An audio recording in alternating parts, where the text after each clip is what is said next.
सोबतच bell icon press करायला विसरू नका. पाहत राहा मी महाराष्ट्र चॅनल. भीमा कोरेगाव येथे 1 जानेवारी 2026 रोजी विजयस्तंभ परिसरामध्ये होणाऱ्या विजयस्तंभ मानवंदना या ऐतिहासिक कार्यक्रमाच्या पूर्वतयारीसाठी एक महत्त्वपूर्ण बैठक संपन्न झाली. या बैठकीत उपस्थित अधिकारी, पोलीस प्रशासन आणि समाज कल्याण विभागाच्या प्रतिनिधींनी परिसराची पाहणी करून लाखो अनुयायांच्या सोयीसाठी आणि कार्यक्रमाच्या सुव्यवस्थेसाठी आवश्यक सर्व उपाययोजनांवर सविस्तर चर्चा केली. कार्यक्रमाच्या नियोजनासाठी विविध विभागांचे अधिकारी उपस्थित होते. बैठकीत समाज कल्याण विभागाचे अधिकारी विशाल लोंढे यांनी विभागाचं प्रतिनिधित्व केलं.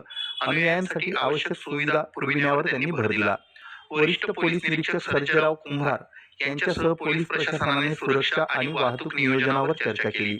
सार्वजनिक बांधकाम विभागाचे अधिकारी, ग्रामपंचायत सरपंच वाळके पाटील, सुनील अवचार, विजयस्तंभ समितीचे अध्यक्ष सर्जेराव वाघमारे, कोमलदास वासनिक, प्रवीण वाघ, प्रतिनिधी आणि परिसरातील अन्य मान्यवर बैठकीला उपस्थित होते. अनुयायांसाठी आवश्यक सोयी सुविधांवर चर्चा करण्यात आली. येणाऱ्या अनुयायांची कोणत्याही प्रकार गैरसोय होऊ नये आणि कोणताही अनुचित प्रकार घडू नये यासाठी सोयी सुविधा उपलब्ध करण्यावर शासनाच्या वतीनं भर देण्यात आला. अनुयायांना राहण्यासाठी तात्पुरत्या निवासाची व्यवस्था करण्यावर चर्चा झाली. पिण्याच्या पाण्याची पुरेशी व्यवस्था आणि पुरेशा टॉयलेटची व्यवस्था करण्यावर विशेष लक्ष देण्यात आलं. लहान मुलांसोबत येणाऱ्या महिलांसाठी हिरकणी कक्ष उपलब्ध करून देण्यावर विचारविनिमय झाला. अनुयायांच्या वाहनांना योग्य पार्किंगची सोय उपलब्ध करणे, अनुयायांना येण्या जाण्यासाठी बसेसची पुरेशी सोय आणि सुलभ मार्गांची व्यवस्था यावर सविस्तर चर्चा झाली. वरिष्ठ पोलीस प्रशासनाने कार्यक्रमादरम्यानची वाहतूक व्यवस्था, गर्दी नियंत्रण आणि सुरक्षा नियोजन कसं असावं या संदर्भात मार्गदर्शन केलं. समाज कल्याण विभागाच्या पुढाकाराने बार्टीच्या वतीनं बुक स्टॉल आणि माहिती केंद्रे उभारण्यावर विचार करण्यात आला, ज्यामुळे अनुयायांना माहिती आणि ज्ञान मिळेल.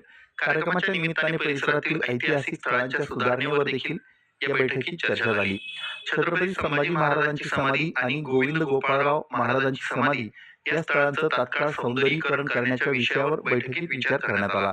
एकूणच 1 जानेवारी 2026चा विजयस्तंभ मानवंदना कार्यक्रम सुरक्षित, सुव्यवस्थित आणि अनुयायी केंद्रित व्हावा यासाठी प्रशासनाने वाहतूक, निवास, स्वच्छता आणि सुरक्षा यासारख्या अनेक महत्त्वाच्या विषयांवर व्यापक तयारी सुरू केली आहे. मी महाराष्ट्र न्यूज चॅनलच्या बातमीपत्रास लाईक, शेअर, सबस्क्राईब